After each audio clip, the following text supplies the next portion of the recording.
Ayan, hello guys. Welcome to my channel. This is Kuya Mike TV, Michael Ledesma TV. Ngayon ay sasagutan naman natin ng fill in the blank number 2 o 3. Yan mga guys. Ito guys, importante talaga to. Yung apat na question dito, yung answer. Kailangan natin to sa exam. Ayan, ito. Basahin na natin. Yan. Sabi rito ay Chonun oche sijange kasoyo blank eso kwairul sasoyo.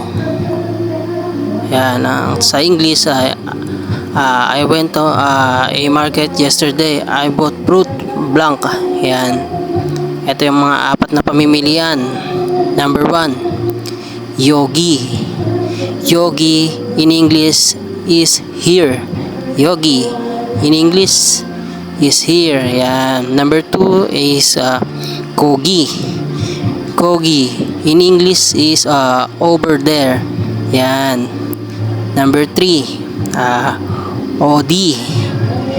Odi in English is where.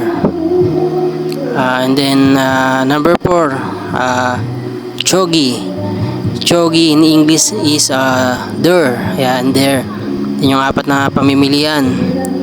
Ito yung tanong. Ulitin ko ha. Junun oje sijange kasoyo blank eso kwairul sasoyo. Yan. In English, I went to a market yesterday. I bought fruit blank. Anong tamang sagot mga guys? Yan, ang tamang sagot ay number 2, over there. Ayan.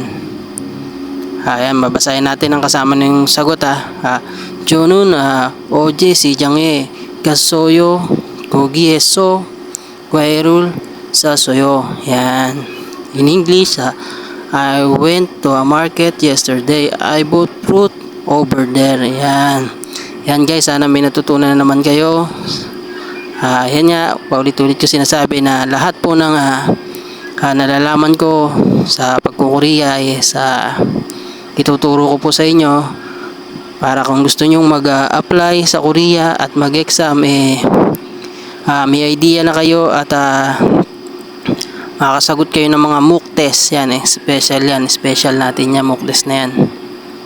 Yan, hindi pa ako nakagawa ng mga ganyang content pero gagawin ko yan soon.